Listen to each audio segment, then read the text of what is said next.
Bienvenue à tous au webinaire des PAT en Hauts-de-France de ce vendredi 19 décembre. On va consacrer notre séquence du jour à Commerce équitable France et la déclinaison des achats équitables dans l'application de la loi Egalim. Pour ce faire, nous accueillons Julie Maison-Haute, déléguée générale adjointe de Commerce équitable France, et nous aurons également la chance d'avoir le témoignage de Gilles Perrol, adjoint au maire à Montsartou. Donc, bienvenue dans ce webinaire. Je suis Xavier Galland, chargé de mission alimentation et territoire au CERD, et donc je serai l'animateur de cette séquence. Et donc, juste deux autres points techniques pendant la séquence qui vient. Donc, vous le savez, c'est enregistré, mais nous vous demandons donc, s'il vous plaît, de maintenir vos micros coupés pour le moment. Bien évidemment, vous aurez l'occasion de poser des questions. Donc, on vous demande d'utiliser le chat pour glisser vos questions. Et dans la foulée des présentations de Julie et de Gilles, nous aurons le dernier tiers de notre webinaire sera consacré aux échanges questions-réponses. Nous sommes ensemble pour 1 heure, on se quittera à midi. Et donc, avant d'entrer dans le vif du sujet, juste, nous souhaitons vous rappeler que donc, le CERD, aux côtés de la DRAF Hauts-de-France et des membres du comité de liaison alimentation et territoire, à savoir la DRAF, la DRETS, l'ARS et l'ADEME, ont la charge de mener au fil de cette année une animation du réseau régional des PAT. Ça prend différentes formes, dont ce cycle de webinaires. Ça prend aussi la forme des journées régionales du réseau des PAT. D'ores et déjà, vous l'avez dans vos tablettes, mais n'oubliez pas qu'on se retrouvera le 27 janvier à Neux-les-Mines à La Réserve. On a la charge également d'organiser des rendez-vous du Club des élus. Donc, on aura l'occasion le 27 janvier de vous présenter tout ce qui se profile dans notre programme d'année. Et aussi, nous efforçons de vous communiquer, partager des informations pour faciliter la mise en œuvre de votre PAT. C'est donc dans cet esprit-là qu'on met en place ce cycle de webinaires. Bienvenue. Donc ce matin, donc, je suis accompagné. Bonjour à tous, je m'appelle Milena Borinet et je suis chargée de mission politique de l'alimentation à la DRAF Hauts-de-France. Voilà. Et donc, j'avance sur cette présentation. Ceci a été dit. Donc, ce matin, bienvenue à Julie Maison-Haute, déléguée générale adjointe de Commerce équitable France.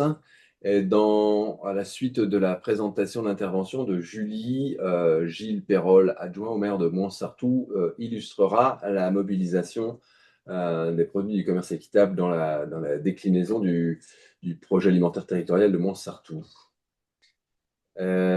Julie, je vous laisse prendre la main et partager votre écran. Parti. Bonjour à toutes et à tous. Merci de. Alors, ah zut, il faut. Ah voilà, c'est parce que vous étiez en train de partager, pardon. Je suis ravie d'être avec vous ce matin donc pour parler de commerce équitable et comment ces outils et ces dynamiques peuvent être effectivement mobilisés dans vos stratégies alimentaires territoriales et dans les PAT que vous animez dans vos territoires de Hauts-de-France. Voilà, effectivement, je vais vous décliner un peu ça et on vous propose de, si vous avez des questions de compréhension, n'hésitez pas à les mettre dans le chat, on y répondra pour que vous ayez des informations claires à la fin. Donc moi, je parle au nom de Commerce équitable France. Donc c'est une organisation nationale, une association qui est la tête de réseau interprofessionnel du secteur du commerce équitable. Le commerce équitable, il est souvent plus connu historiquement pour des produits importés tropicaux, le café, le chocolat, le thé, les bananes, qui sont des sujets qui restent effectivement extrêmement pertinents parce qu'on a besoin de à la fois s'assurer d'une juste rémunération des producteurs. Ce sont des filières où il y a beaucoup de pauvreté et également d'accompagner la transition écologique. Mais on travaille aussi depuis un peu plus de 10 ans maintenant sur des filières agricoles en France. Et donc ce sujet-là va évidemment vous intéresser peut-être d'autant plus vu de votre position. Et donc, Commerce Équitable France, on rassemble différents métiers hein, des acteurs économiques qui mettent en œuvre des filières de commerce équitable, des entreprises, des groupements de producteurs, les différents labels qui assurent les garanties de ces démarches, des distributeurs. Et également, le commerce équitable, c'est aussi tout un écosystème associatif, donc des associations d'éducation populaire qui vont parler de commerce équitable, sensibiliser les citoyens, donc notamment le réseau Artisans du Monde, qui est présent, hein, assez présent sur les territoires Hauts-de-France, effectivement. Et également des ONG qui vont travailler à accompagner les groupements de producteurs dans les pays du Sud. Et donc, Commerce Équitable France, nous, on intervient voilà, sur quel sujet pour accompagner et développer le commerce équitable, produire de l'expertise, accompagner et structurer le secteur. On développe notamment des formations hein, sur le commerce équitable. On est aussi un acteur de plaidoyer, donc on travaille aussi sur faire bouger les règles du jeu économique, les réglementations. Et donc, voilà, on va y revenir. On n'est pas complètement étranger à ce que le commerce équitable fasse partie des objectifs de la loi Egalim, évidemment. Et on va également travailler sur des sujets de communication et de sensibilisation pour que les citoyens, les citoyennes, les habitants des différents territoires sachent pourquoi on a, j'allais dire encore malheureusement, besoin de commerce équitable et qu'est-ce que ça veut dire et comment ça peut se déployer. Alors, très concrètement, qu'est-ce que c'est que le commerce équitable et pourquoi ça s'est développé? Donc, il y a deux enjeux principaux, j'allais dire. La première enjeu, c'est la question de permettre aux producteurs, aux productrices agricoles principalement, et ben de pouvoir vivre de leur métier. Et ça n'a rien d'une évidence. Donc là, je vous ai mis deux exemples, qu'on soit sur les questions du café, donc des produits tropicaux et qui sont échangés partout dans le monde, ou qu'on soit sur des produits comme des produits laitiers qui sont produits en France, mais qui sont en fait quelque part euh, percutés ou par des questions de commerce international. Et ben, ce qu'on constate, c'est que les prix alimentaires et notamment les prix agricoles auprès des producteurs et des productrices, d'abord, sont extrêmement volatiles. Donc, on a beaucoup de phénomènes d'augmentation et de diminution. Ça fait le yo-yo assez régulièrement. Aussi parce que ce sont des prix qui sont voilà, un peu sur la loi de l'offre et du marché, en tout cas assez dérégulés. Et bien souvent, les niveaux de prix ne permettent pas de couvrir les coûts de production, donc toutes les charges qui sont utilisées sur les exploitations agricoles et également de tirer un revenu décent pour les agriculteurs et les agricultrices. Donc cette question-là, on la connaît depuis très longtemps, effectivement, sur les filières internationales, mais elle est aujourd'hui aussi tout à fait vraie, finalement, sur des productions locales. Et même quand on est en circuit court, on est quand même impacté par les prix du marché. Ça reste un élément de comparatif réel. Voilà, le commerce équitable, il est né pour ça et c'est encore son ambition aujourd'hui de proposer, de mettre en place dans des filières agricoles des prix justes qui permettent aux agriculteurs, aux agricultrices de vivre correctement. Le deuxième sujet, c'est évidemment les questions des pratiques agricoles et de la transition écologique des pratiques. Il ne s'agit pas juste de dire on va soutenir les prix quels qu'ils soient, j'allais dire, hein, mais pour que les producteurs aujourd'hui se convertissent en bio ou restent en bio aussi, hein, parfois, la question des prix et de la visibilité sur les prix et les volumes hein, qui peuvent être commercialisés, évidemment, complètement fondamentale. Et donc, le commerce équitable, eh ben, il permet aussi de rendre plus résilient d'un point de vue économique les filières bio. On l'a vraiment vu là dans la période précédente où les filières bio ont été fragilisées dans la période de forte inflation des prix et de recul, j'allais dire, du pouvoir d'achat. Donc à la fois par la visibilité, mais aussi parce que le commerce équitable, il va eh ben, voilà, permettre aux producteurs de voir plus loin et de se regrouper aussi, ce qui permet voilà, d'avoir des actions de solidarité entre eux et aussi d'être quelque part plus fort aussi pour négocier avec les acteurs de l'aval. Donc concrètement, le commerce équitable, c'est un engagement de filière agricole et alimentaire. Donc c'est le petit schéma que vous avez à droite, hein. Typiquement, un acteur tout seul, une entreprise seule, un producteur seul ne peut pas faire du commerce équitable. Pour qu'il y ait commerce équitable, il faut qu'il y ait commerce. Donc, il faut qu'il y ait relation entre différents opérateurs.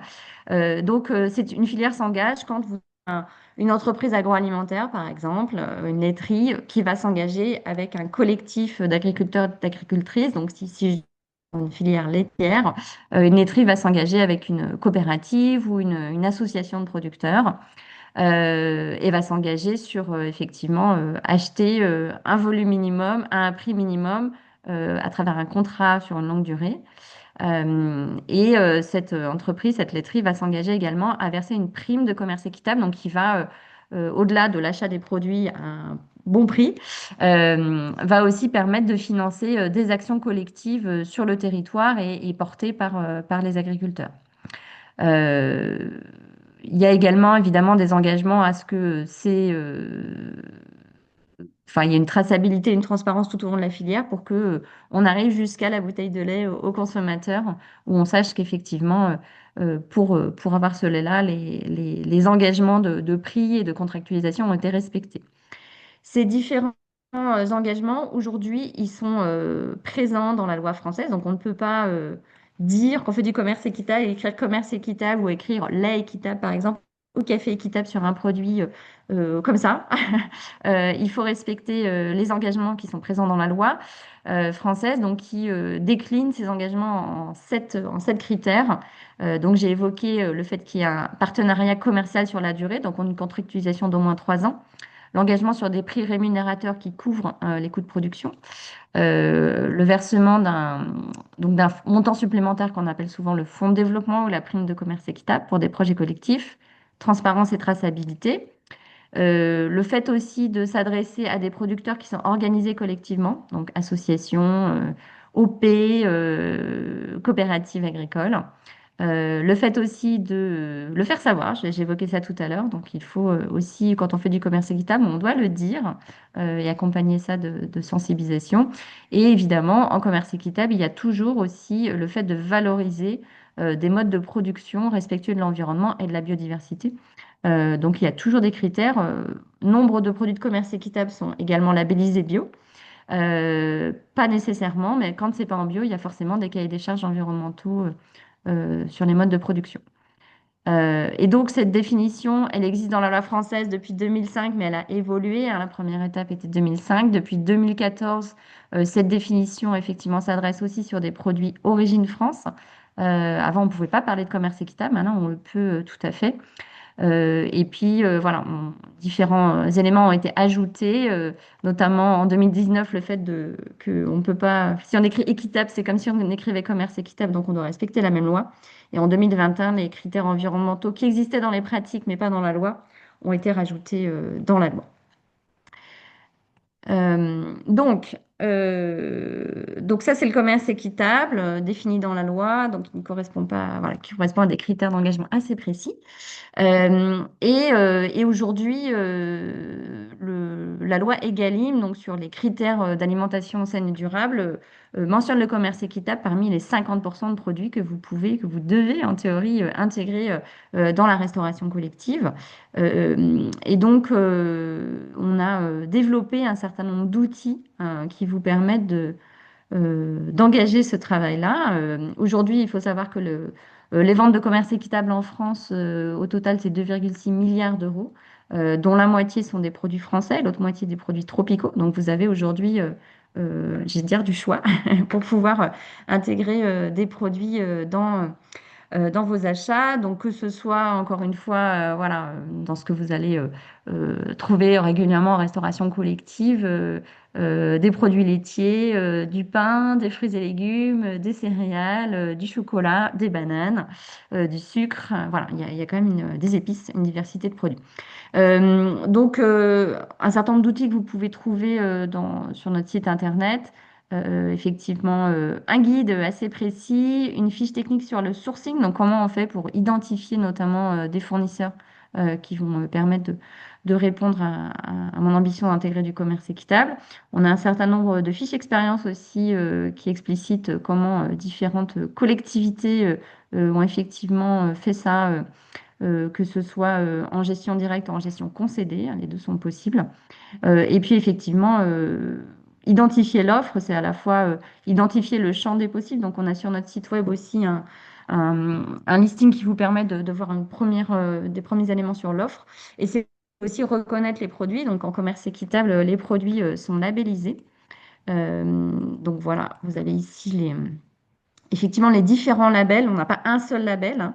En commerce équitable, le commerce équitable est défini dans la loi, mais ensuite, vous avez différents cahiers des charges portés par des certificateurs ou des associations qui vous permettent de vous assurer que les engagements sont bien mis en place. Et c'est pas à vous, collectivité ou autres, d'aller vérifier que les 16 engagements de la loi sont bien en place. Donc vous avez différents labels qui sont présents ici, qui vous permettent de vérifier ça. Euh, Peut-être vous dire aussi que euh, d'un point de vue juridique, c'est tout à fait possible du coup de mentionner le commerce équitable dans vos marchés. Donc que ce soit voilà, en utilisant les possibilités d'allotissement par exemple, le fait que le commerce équitable soit défini dans la loi fait qu'on peut s'y référer sans problème. Vous pouvez aussi exiger, voilà, en tout cas, enfin, alors, un label en particulier, il faut toujours demander un équivalent, mais on peut en tout cas effectivement citer les labels de commerce équitable. Dans le guide qui est cité là, on vous propose tous les éléments pour le faire. On a aussi travaillé sur des cahiers des charges types avec le CNFPT. Il y a aussi des éléments dans ma cantine. Donc, vous n'avez pas de difficultés juridiques. C'est tout à fait possible. Euh, Peut-être vous dire aussi deux choses. Donc vous avez des acteurs sur votre territoire qui portent déjà des engagements de commerce équitable. Alors honnêtement, c'est pas la région où il y a une densité la plus forte, mais vous avez notamment la coopérative Norabio, donc qui propose toute une gamme de fruits et légumes, qui est labellisée bioéquitable en France, qui commercialise notamment via le réseau Biocoop. Et je sais ils sont aussi présents sur la restauration collective. Donc ça, c'est intéressant. Et voilà, j'ai aussi repéré Méo, qui est un torréfacteur historiquement engagé en commerce équitable, qui est aussi sur votre territoire. Mais voilà, mais d'autres filières pourraient se développer dans les mois, les années à venir. Donc n'hésitez pas. Et puis après, vous avez des choses un tout petit peu plus loin, mais pas très loin, qui sont aussi possibles. Euh, Peut-être vous dire aussi, c'est une nouveauté, donc j'ai pas fait de slide encore, mais que vous avez maintenant, enfin dès la prochaine déclaration, qui va être lancée début 2026, possibilité de déclarer vos achats en commerce équitable dans l'outil de télédéclaration Ma Cantine, ce qui n'était pas le cas précédemment dans la version simplifiée, donc maintenant ça va être le cas. Donc ce sera tout à fait possible, à la fois les produits qui sont commerce équitable et bio, ça, c'est une bonne partie, ou les produits qui sont commerce équitable et que vous ne comptabilisez pas en bio. Euh, donc ça devient possible. Peut-être vous dire aussi que travailler sur le commerce équitable en tant que collectivité ou en tant que PAT, les achats publics, la restauration collective, c'est effectivement la première manière d'agir et la plus évidente qui a un impact assez direct, je dirais, et qui fait partie voilà, de vos politiques régulières. Mais il y a d'autres champs d'action. Je pense que Gilles aussi donnera des illustrations de ça. Donc effectivement, la question de l'éducation à l'alimentation durable, notamment, fait aussi partie du champ de compétences développé par nombreux PAT. Et le commerce équitable est un outil tout à fait possible pour ça, hein, une thématique et qui peut aussi s'appuyer sur des produits, c'est assez simple. Et aussi, c'est un sujet pour lequel les collectivités collaborent régulièrement avec des associations présentes sur les territoires, encore une fois, comme Artisans du Monde, Bioconsommateurs aussi, assez mobilisés sur ces sujets-là. C'est aussi travailler et soutenir des filières sur les territoires qui mettent en œuvre des engagements de commerce équitable. Et c'est notamment soutenir du coup des filières qui permettent d'accompagner le fait de garder des agriculteurs quelque part sur les territoires avec des revenus corrects. Donc voilà, donc des collectivités aussi peuvent intégrer ça dans leur dispositif hein, d'accompagnement des filières, avec des critères parfois de bonification quand il y a des engagements de commerce équitable. Ça peut être aussi sur le volet plus de solidarité internationale, donc peut-être qui vous concerne moins aujourd'hui, mais les collectivités sont actives aussi hein, sur les questions de coopération internationale, de coopération décentralisée. ou de soutien aux associations d'éducation sur la solidarité internationale. Donc c'est aussi un sujet important. Et puis bien sûr, ça peut être un sujet qui fait l'objet de moments de dialogue avec la société civile locale ou avec dans les instances aussi de dialogue que vous déployez dans les PAT. Et donc, Commerce Équitable France, nous, on anime un réseau qui s'appelle Territoire de commerce équitable. Et donc, les collectivités qui souhaitent mettre en œuvre ces différents champs de travail et le rendre visible, voilà, sont présents dans ce réseau. Donc, Montsartou fait partie de ce réseau. Et nous avons en fait la communauté d'agglomération du Boulonnais présente sur la région, partie de ce réseau. Et voilà ce que je voulais vous partager ce matin. Tac, j'arrête le Très bien. partage du coup. J'espère que c'est Merci Julie pour cette clair. présentation claire. Euh, Y a-t-il des questions ou de clarification, de précision du propos de Julie? On pourrait prendre tout de suite.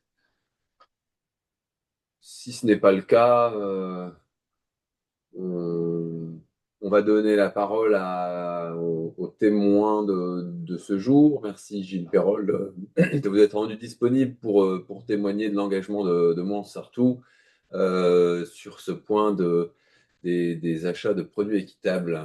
On vous laisse prendre la main et partager votre diapo. Merci. C'est parti.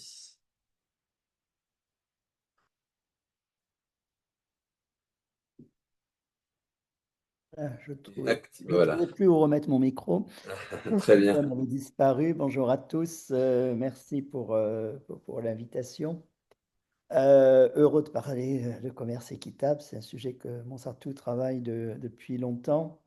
Euh, Est-ce qu'une diaporama veut passer? Hop, on va passer par là.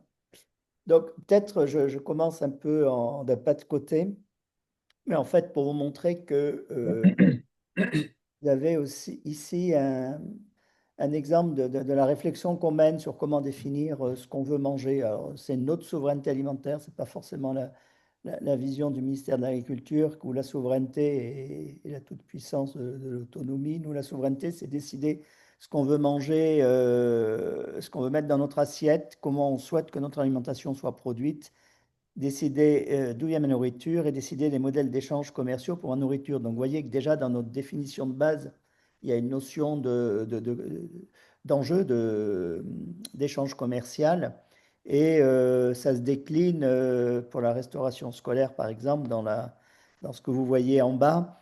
Donc, il y a tout l'équilibre nutritionnel, les repères du PNNS, l'équilibre des protéines. Nous, on est 100% bio, c'est le choix de production le plus local possible et le commerce équitable arrive et le juste prix arrive très clairement dans un des objectifs pour choisir quelle alimentation servir aux enfants chaque jour. Et donc, si on fait un focus sur le commerce équitable dans la cantine de Montsartou, donc, elle est 100% bio, mais donc on a 8,5% de produits issus en valeur d'achat, hein, issus du commerce équitable. On a 47 références de commerce équitable, dont 12 de Bio-Équitable France. Bon, vous avez une liste pas forcément exhaustive, hein, mais des principaux produits que je vous laisse regarder. Et donc, nous, sont tous des produits bio et équitables. C'est à chaque fois le double label. C'est pour ça on faisait partie des défenseurs et on soutenait Bioéquitable France dans la demande de la double déclaration dans la loi Egalim, puisque c'était aussi marqué un engagement en faire du commerce équitable et qu'on ne pouvait pas valoriser si on cochait le bio. Et un point de réflexion que je voulais partager avec vous, euh, c'est que si on intégrait les légumes de notre ferme municipale, alors c'est vrai qu'on ne fait pas de commerce avec, hein, donc ça correspond pas complètement à la définition du commerce équitable, comme l'a rappelé Julie juste avant, mais en fait, vous allez voir qu'on n'en est pas loin. si ce n'est le fait qu'on ne fait pas d'échanges commerciales. Pourquoi on pourrait éventuellement les compter en commerce équitable? C'est ce que je vais essayer de vous montrer juste après. Alors, juste deux mots, notre ferme municipale, hein, donc, mais je pense que beaucoup d'entre vous connaissent le projet, hein. On a une ferme de 6 hectares qui produit des légumes en bio que l'on mange à la cantine et c'est produit par des agriculteurs salariés de la commune. Et donc, si on reprend les 7 repères du commerce équitable qu'a évoqué Julie juste avant, on voit qu'on les coche tous, si ce n'est qu'on ne fait pas de commerce, encore une fois. Donc, on revendique pas le label, hein, mais en tout cas, on revendique d'être dans la démarche. Et donc, la juste rémunération, elle est très claire, hein, puisque nos agriculteurs sont payés sur la grille de la fonction publique. Alors, si on part du principe que le montant des grilles de la fonction publique sont équitables, mais bon, même si on aimerait des fois que les salaires soient plus élevés, ça reste, c'est bien plus qu'un maraîcher indépendant en moyenne. On est forcément sur un engagement pluriannuel, hein, puisque nos agriculteurs, ils sont soit en CDD pluriannuel, soit devenus fonctionnaires. Donc, il y a un engagement pluriannuel et de toute façon, on aura besoin des légumes chaque année. On finance, nous, on a fait le choix de financer beaucoup de services environnementaux, donc dans les projets complémentaires. Et on y a intérêt, hein, ne serait-ce que pour protéger la qualité de notre eau, la biodiversité du territoire, par exemple. L'autonomie des producteurs, ben là, effectivement, la ferme municipale, elle est autonome puisqu'elle décide de ce qu'elle produit et elle est tellement autonome qu'elle produit même la juste quantité dont a besoin la cantine, hein. Donc, c'est un mode de production qui ne fait pas de gaspillage à la production et qui ne va pas essayer de produire beaucoup pour vendre beaucoup sans forcément arriver à vendre. Donc, et la transparence, traçabilité est très forte puisque on sait complètement, nous, comment on produit. On sait qu'on est en bio, mais on sait aussi si on a utilisé des produits phyto bio ou non. Et on sait que nous, par exemple, la plupart des légumes qu'on sorte n'ont eu aucun traitement, même ceux autorisés en bio, puisque on n'en a pas eu, la plupart du temps, on n'en a pas eu besoin parce que le mode de production le permet. Sur la sensibilisation, ben, les fermes municipales ou publiques sont des outils de sensibilisation des enfants et des habitants très forts, hein, et ça connecte l'enfant à la production, puisque les enfants viennent voir les légumes qu'ils mangent sur la ferme. Et c'est un mode de production respectueux de l'environnement, puisque toutes les fermes publiques sont labellisées en bio. Et pour ceux que ça intéresse à en savoir plus, vous pouvez vous renseigner auprès du réseau national des fermes publiques, hein, qu'on a créé en septembre dernier. Et pour vous montrer qu'il y a forcément un lien entre ce mouvement et le commerce équitable, et c'est tout frais d'hier, hein, le réseau va être soutenu par la Équité partagée, qui est le fonds de dotation Max Havelaar, hein. Donc, c'est que quelque part, ils ont reconnu qu'on avait des connexions. Et j'en avais parlé avec le directeur de Max Havelaar au Salon des maires.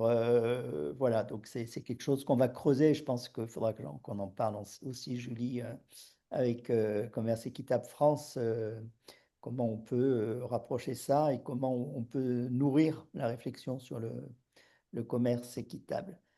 Et après, au-delà de ce qu'on peut fournir à la cantine, il y a aussi tout ce qu'on fait dans le territoire commerce équitable, hein, comme vous l'a dit Julie, on est labellisé, on a ce label et au sein de la maison d'éducation à l'alimentation durable, qui est en fait notre projet alimentaire territorial qui travaille sur 5 axes.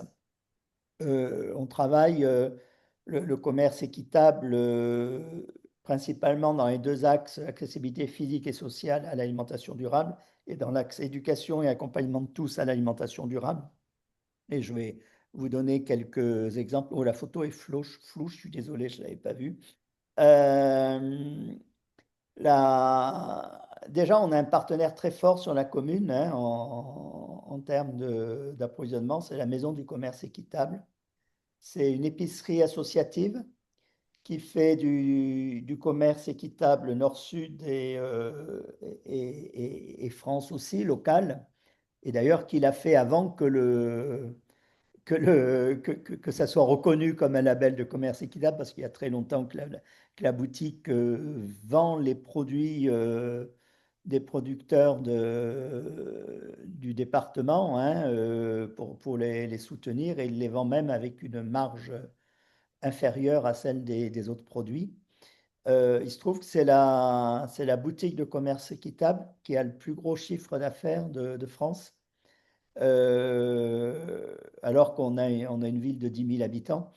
Donc, vous voyez qu'il y a encore du progrès à faire en termes de diffusion des boutiques de commerce équitable. Il faut dire que la plupart des boutiques de commerce équitable sont plutôt artisans du monde, ils ne font pas forcément de l'alimentaire. Et donc, le turnover de marchandises est moins important, et la boutique marche tellement bien qu'elle vient de s'agrandir. Donc là, vous avez l'inauguration qui s'est faite il y a quelques semaines, enfin quelques mois maintenant. Non, enfin, c'était au mois d'octobre, je pense.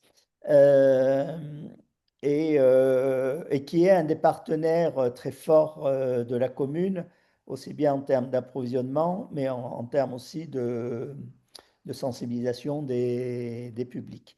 Après, chez nous, dans l'accessibilité physique à l'alimentation durable, on a une offre de magasins bio très forte à Montsartou, hein, puisqu'on a 3 enseignes 100% bio, donc toutes font du commerce équitable aussi, bien sûr, et notamment Biocoop, beaucoup de commerce équitable France. On a un marché de producteurs, on a voulu... alors, on a 3 marchés de plein vent par semaine, mais un réservé aux producteurs, et en fin de journée, c'est quelque chose qu'on a construit avec les habitants, qui est un marché plus pour actifs, parce que c'est vrai que les marchés du matin, ben, il n'y a pas beaucoup d'actifs qui peuvent y aller. Donc, nous, le marché, il est de 15h30 à 19h30, le marché de producteurs en fin de journée. Et ça permet à tout le monde de pouvoir y accéder. Et donc aux producteurs de pouvoir vendre leur production en direct. Et on sait que quand on vend en direct, ben, la marge, la rémunération est meilleure, hein. C'est ce qu'évoquait Julie tout à l'heure. Et on a aussi un magasin de producteurs qui vend des produits des agriculteurs locaux. Donc voilà. Donc quelqu'un qui veut... alors tout n'a pas, évidemment, que sur le marché de producteurs, magasin de producteurs, il n'y a pas forcément le label commerce équitable, mais ça contribue à une juste rémunération des agriculteurs, et ça coche pas mal des enjeux du commerce équitable. Et le dernier point que je voulais aborder avec vous, c'est la sensibilisation au commerce équitable. Alors, tout à l'heure, Julie faisait référence aux fiches expérience. Donc, vous avez effectivement celle de Montsartou qui est sur cette thématique que vous pouvez retrouver sur le site de commerce équitable. Euh, Nous, alors on le fait aussi bien à la Maison d'éducation et alimentation durable que la Maison du commerce équitable, et voire ensemble. On organise notamment une manifestation chaque année qui s'appelle le Printemps des possibles, où la Maison du commerce a un stand et fait de la sensibilisation, et où il y a aussi tous les producteurs locaux et d'autres associations qui vont dans cette thématique. Il y a des interventions dans les écoles et les collèges tout au long de l'année, et puis un peu plus pendant la quinzaine du commerce équitable. On a un marché de Noël équitable, c'est-à-dire qui s'est tenu le week-end dernier. Non, il y a 2 week-ends. Et voilà, pendant 2 jours, la Maison du commerce équitable, dans des espaces mis à disposition par la ville, organise un marché où ils vendent à tout le commerce, tout l'artisanat équitable, mais aussi beaucoup d'alimentation, hein, et qui marche bien. Et puis, chaque année, il y a conférences ou expos qui sont faits durant la quinzaine du commerce équitable. Donc voilà, ce travail de plaidoyer, il est fait conjointement avec cette association de la Maison du commerce équitable, et c'est vrai que c'est quelque chose qui fonctionne bien. Et voilà, j'en ai terminé pour laisser le temps au débat. Merci Gilles Perrol pour le partage de ces réalisations, de ces réalisations toujours inspirantes de Montsartou, hein. Voilà, tout le monde se tourne vers Montsartou, donc merci beaucoup d'avoir pris ce temps pour partager ce que vous mettez en place dans le territoire de votre commune avec enthousiasme et de belles réussites. Euh, on a une quinzaine de minutes devant nous avec les participants pour peut-être éclaircir des points qui ont été présentés par Julie et Gilles ou des questions sur la façon dont peut-être vous vous y prenez, sur comment vous saisissez dans vos PAT de ce sujet du commerce équitable ou peut-être des difficultés que vous rencontrez pour vous en saisir. Si vous voulez bien, on va vous inviter à activer le petit lever de main, comme ça on pourra faire circuler la parole les uns après les autres et essayer peut-être de garder le mieux possible, en tout cas, l'ordre des demandes de prise de parole. Euh, Est-il, qu'est-ce qu'on voit ici? Ah,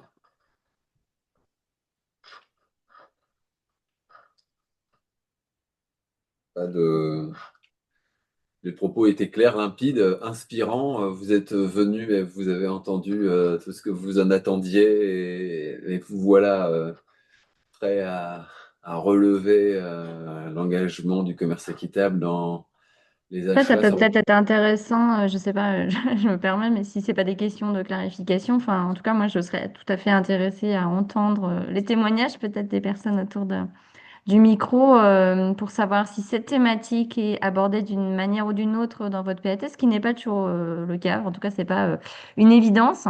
Ou si c'est pas le cas, est-ce que ça vous paraît cependant cohérent avec des objectifs qui sont travaillés dans le PAT? Est-ce que vous abordez la question de la juste rémunération, de filières rémunératrices sur votre territoire, qui est un sujet qui est souvent présent, mais il n'y a pas toujours, j'allais dire, d'actions concrètes ou de programmes d'opérationnalisation de cette envie.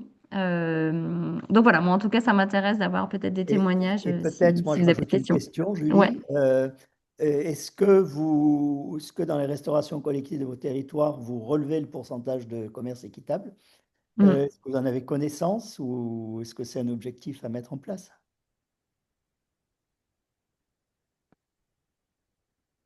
Si des gens veulent se lancer.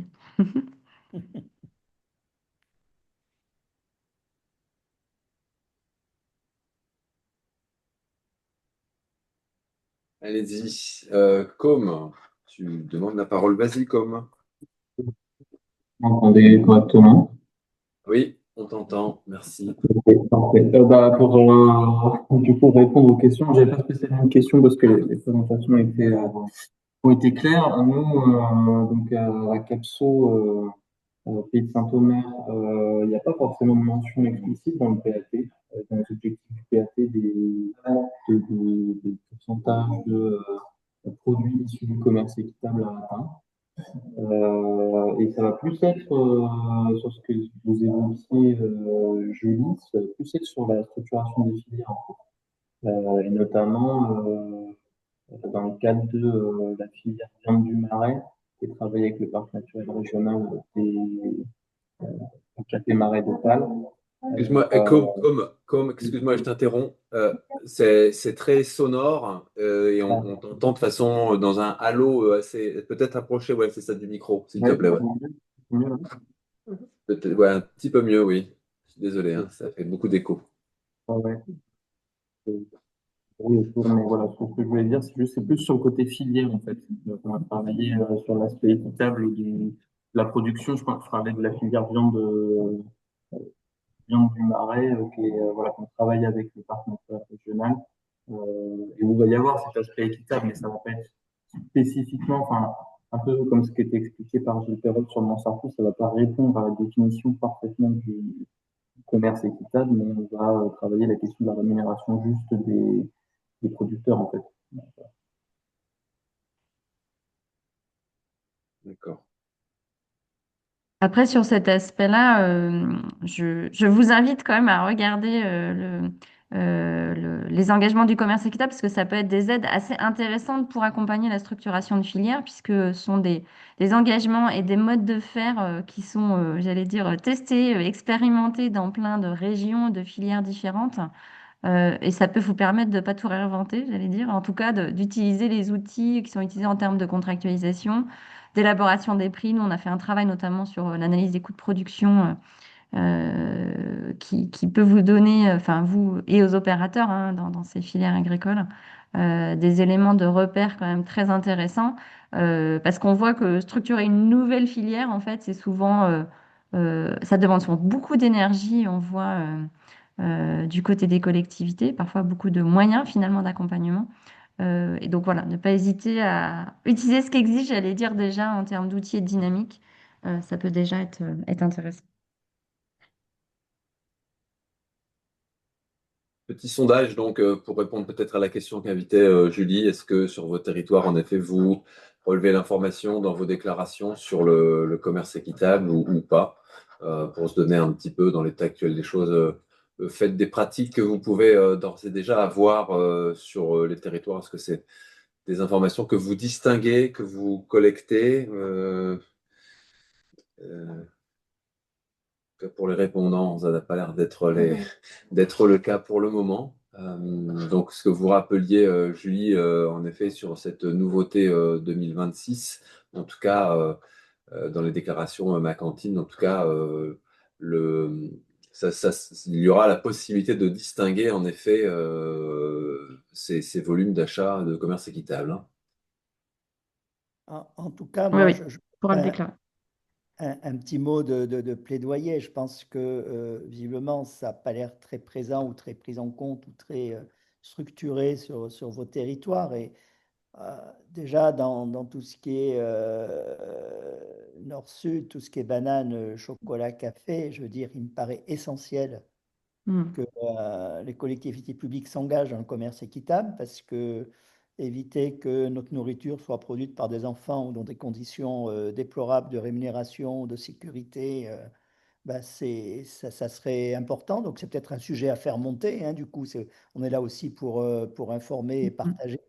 Et puis, quand on entend beaucoup d'élus parler de la juste rémunération des agriculteurs en France, ben, il y a un moyen très clair de l'assurer, c'est d'aller sur les filières équitables en France. Hein, et c'est sûrement des sujets à faire monter et qui répondraient peut-être à ces enjeux de juste rémunération. Quoi, hein. Donc, c'est peut-être un sujet qui est pas assez.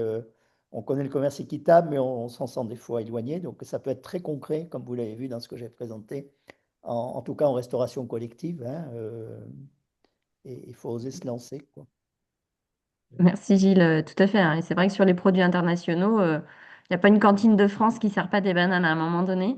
Et c'est vrai que si déjà ces bananes sont bioéquitables, eh ben, c'est déjà ça de cocher, j'allais dire, de ne pas faire manger à nos enfants de la déforestation et de la pauvreté importée, pour dire des mots un petit peu durs, mais qui sont quand même très souvent proches de la réalité si on ne choisit pas des filières dans lesquelles d'autres organisations, d'autres choix sont faits. Et voilà, idem pour les chocolats au moment de Noël. Enfin, voilà. Donc c'est vrai que c'est et euh, et donc voilà. Et donc vous avez quand même aussi avec vos fournisseurs classiques possibilité de trouver ces produits ou de les challenger si vous en proposent pas de même, parce que ça existe. Et il n'y a pas des enjeux financiers énormes. Hein, les Non. différents prix ne sont pas importantes. Donc, c'est vrai, il faut aussi oser y aller, quoi. Hein, comparer les prix et de cibler effectivement la part de bio sur de l'équitable banane, ça ne fera pas un Mm, delta de tout à prix fait. et vous cochez à la fois, vous cochez deux labels d'Egalim, quoi. Mm, mm.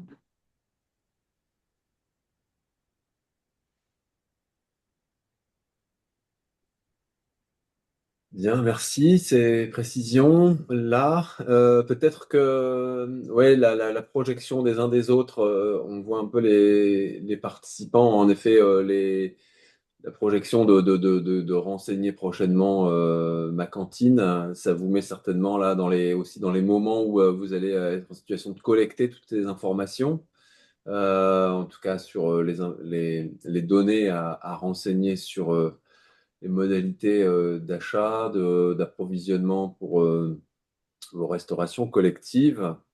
Ça vous met dans quel est-ce que ça vous ajoute là en vous partageant les questions sur commerce équitable, peut-être qu'on peut sonder là de comment vous vous projetez dans cette prochaine étape qui arrive et est-ce que justement cette dimension commerce équitable vous la voyez arriver comme comment vous la cernez avec vos interlocuteurs sur le terrain, plutôt comme un élément qui apparaît comme une nouvelle contrainte, obligation, comment vous cernez un peu vous sur le terrain pour savoir comment l'amener justement, comment le travailler, Julie, je vous vois souffler, mais c'est Oui, oui, pareil. non, non, mais parce que juste déjà pour préciser que en fait, c'est pas une nouvelle case à remplir de manière obligatoire. Oh là là, ça va me rajouter du boulot. Ce que je comprends tout à fait, hein, parce que faire les déclarations n'a rien d'évident pour les restaurants et de suivre tout ça. Donc voilà. C'est une possibilité en fait qui a été ajoutée, qui n'est pas obligatoire, mais c'est plutôt pour effectivement les collectivités qui savent et qui ont choisi d'intégrer du commerce équitable, de pouvoir le valoriser sans compter deux fois, parce que si on a un produit qui est bio et équitable, eh ben, vous choisirez de le déclarer en bio ou en commerce équitable. On va pas compter deux fois. Mais voilà, c'est plutôt une possibilité. Donc si vous n'avez pas l'info, vous n'avez pas l'info. Mais c'est vrai que je vous invite, notamment si vous achetez des bananes bio, vous verrez qu'il y a des fortes chances qu'elles soient aussi équitables, mais vous le savez peut-être même juste pas, ou les gestionnaires des restaurants, c'est pas forcément vous en direct aujourd'hui, mais le savent peut-être juste pas, et ça peut être intéressant de le savoir et de le valoriser.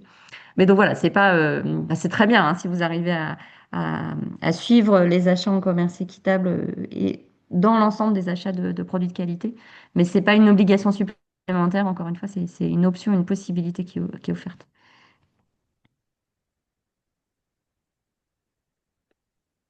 Oui, il y a le commentaire de Ouais, Com ouais, tout à là, fait. que Ouais, vous tout mettez à fait, dans le ouais. chat. En effet, il y a en effet à promouvoir et enfin, faire avancer en effet cette idée là, hein, du fait que l'agriculture française c'est aussi fait partie des éléments. Donc il y a lieu en effet de porter cet argument.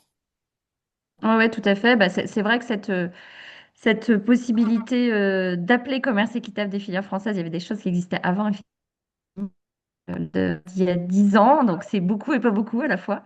Donc ça commence à être beaucoup plus connu, mais c'est un travail du quotidien de notre côté, du côté des acteurs engagés pour continuer à faire connaître cette question-là, effectivement. Ouais.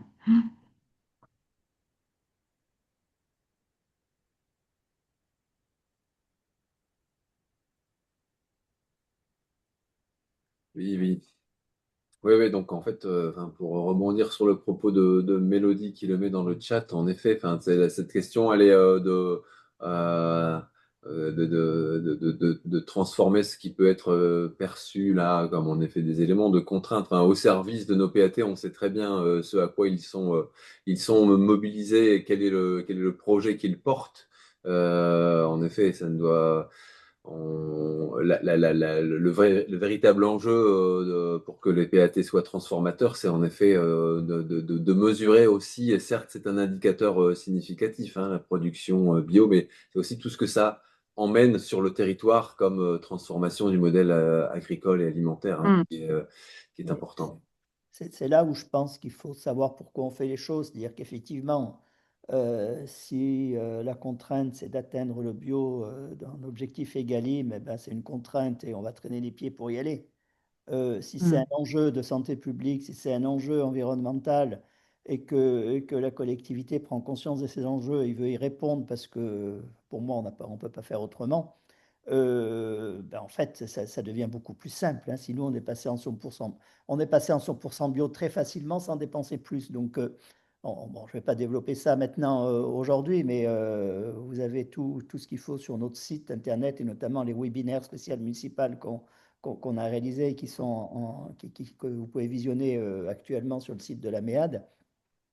Euh, c'est sûr que si on voit tout ça comme des contraintes, on n'avancera pas. Par contre, si on le voit comme des défis à relever parce que ce sont des enjeux prioritaires, bah, vous verrez que ça devient beaucoup plus facile parce qu'on sait pourquoi on fait les choses et on développe l'énergie pour le faire. Et pour moi, effectivement, le commerce équitable en France, il devrait être systématique, c'est-à-dire que la juste rémunération, elle devrait être assurée pour tous. Et le commerce équitable pour les produits qu'on importe, parce qu'on ne peut pas les produire ici, comme les bananes, certaines épices, le café, ben on se doit d'être solidaire de l'équité avec les autres pays. Donc voilà, c'est peut-être changer de paradigme, c'est-à-dire que pas tout subir comme des contraintes, mais être volontariste aller vers une alimentation qui respecte réellement la. Et si vous arrivez à emmener vos élus là-dessus, ben après c'est plus facile, hein, ça devient le projet Mm. porteur de la collectivité.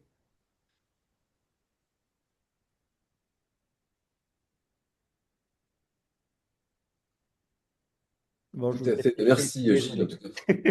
Non, non, mais en tout cas, voilà, Très bien. c'est en tout cas le propos voilà, qu'on essaye aussi nécessairement aussi de porter, de relayer au travers de ces moments-là de partage d'expériences portés aussi avec une volonté politique affirmée, forte et transformatrice. Donc, merci d'en avoir ici porté le témoignage. Je me permets une dernière relance, demande, Il y a une main levée. Alix. Oui, j'avais une petite question qui s'éloigne peut-être un peu du sujet commerce équitable, mais j'avais vu un chiffre passer sur la commune de Montsartou, comme quoi 70% des habitants avaient changé leurs pratiques. Et donc, je voulais savoir comment vous avez obtenu ce chiffre, sur quels critères, et comment vous avez mené cette étude, parce que le sujet de l'évaluation est assez complexe, notamment sur le changement de comportement alimentaire. Donc, je voulais avoir... Je ne sais pas combien j'ai de temps pour répondre. Alors, on peut aussi se rappeler un autre moment pour que je le détaille. L'étude est sur le site de la MEAD, hein, vous pouvez aller la voir. Effectivement, c'est une étude, c'est une double étude qui a été faite dans le cadre d'une thèse financée par l'ADEME et dans le cadre du travail du créateur des créateurs de Cialinov, que vous devez connaître. Mhm. Donc, c'est à partir d'un même questionnaire, ils ont tous les deux analysé avec leurs outils. Et c'est effectivement, en 5 ans, les actions de la Maison d'éducation et alimentation durable ont changé les pratiques de 71% des habitants de Montsartou.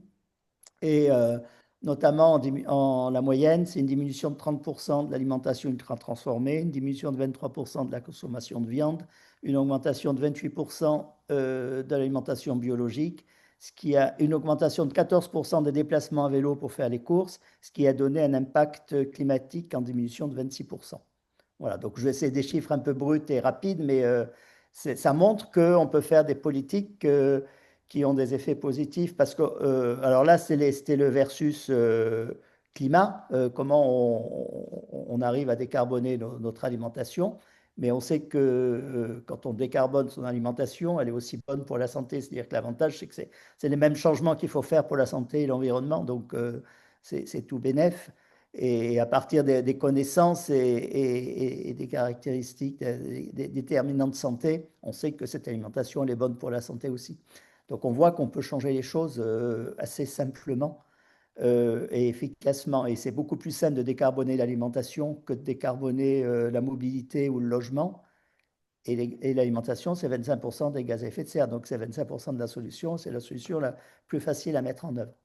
Mais voilà, si vous voulez en reparler, vous me contactez, on pourra un peu plus approfondir. Il y a aussi un des 6 webinaires sur les municipales et sur l'évaluation. Donc vous pouvez regarder le webinaire ou le diaporama sur le site de la MEAD. Vous pourrez le trouver facilement maintenant sur le bandeau d'accueil du site de la MEAD. Il y a l'accès direct au webinaire des municipales pendant toute la campagne. Ok, super. Merci beaucoup. Et bravo en tout cas. Merci.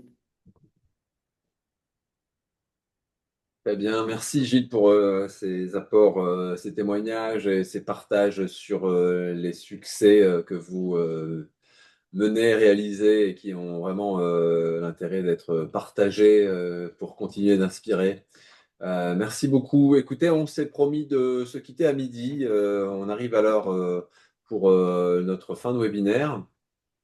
Il me reste à vous remercier les uns les autres de votre présence.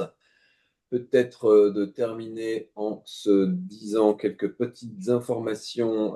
Oui, vous avez participé à ce webinaire, n'hésitez pas, on vous le fera passer dans la suite. Merci de nous donner un petit... me permet peut-être juste, Aurore, dernière question peut-être. N'hésite pas, peut-être Aurore, tu peux prendre la parole si tu veux, juste qu'on profite peut-être. Oh, Oui, Xavier. Oui, oui, vas-y. vu qu'on était sur la conclusion, j'ai mis mon petit commentaire pour ne Oui, bah allez, pas on va déborder. empiéter. Je précisais juste que au niveau de la collectivité de la Picardie des Châteaux, nous là pour le coup on lance l'étude cuisine centrale. Je le précisais on n'a pas la compétence Restoko, donc là on essaye de fédérer les communes qui possèdent une restauration et qui le font en direct, ou certains ont des parents qui déposent directement les repas des enfants le matin pour le midi. Bref, on a vraiment pas mal de choses différentes sur le territoire. Et là, l'enjeu de l'étude qui est menée, c'est de pouvoir réaliser une cuisine centrale qui répondrait aux besoins du territoire et des restaurants, enfin de la restauration collective et des communes qui en possèdent une aujourd'hui, mais qui ne font pas de cuisine en interne. Et aussi de pouvoir proposer des repas aux associations du territoire qui proposent des partages de repas à domicile. Et on travaille aujourd'hui avec les producteurs locaux. La question de la rémunération, euh, on la pose pas directement officiellement, mais on pense y contribuer un petit peu en travaillant avec les producteurs du territoire. Et tout cet aspect-là, nous, on le traitera dans un second temps au niveau du PAT plus officiellement. D'accord. Très bien, très bien. Merci pour ce partage, et cette mise en route, cet engagement de Picardie des Châteaux, l'occasion de suivre comment les choses avancent sur votre territoire et de les mettre aussi certainement en partage, Aurore, quand les étapes d'avancement seront à un état de maturité qui permettent de partager des informations. Merci beaucoup. Oui, là on est qu'aux prémices, hein. C'est pour ça que je peux pas vous partager grand-chose. Je vous ai dit, ça démarre au premier trimestre. Là, c'est juste un peu le plan d'action qui est en route, mais j'hésiterai pas à vous partager euh, le travail qui sera mené au cours de l'année 2026. Je vous remercie beaucoup. Très bien. Merci Aurore pour ce moment. Bien, donc, ça méritait en effet de s'accorder ces quelques minutes de partage supplémentaire. C'est aussi à ça que ça sert. On va se quitter. Juste, on vous invitera à nous donner votre avis sur ces séquences de webinaires. On vous rappelle que ces webinaires, vous pouvez y revenir pour vous et vos collègues qui n'auraient pas eu l'occasion d'entendre ce matin Julie et Gilles avec leurs témoignages. Voilà, et on peut d'ores et déjà vous rappeler que nous ferons un prochain webinaire dès la rentrée de l'année prochaine, c'est-à-dire vendredi 9 janvier, sur justement la télédéclaration, et on prépare un autre webinaire qui se tiendra le vendredi 13 février à 11 heures, notre heure de rendez-vous habituelle. Voilà, il nous reste à vous remercier d'être venus. Merci beaucoup Julie, merci beaucoup Gilles, c'était vraiment Merci. passionnant, intéressant. On se recroisera. On va vous souhaiter une bonne fin d'année 2025 et on peut se dire à l'année prochaine.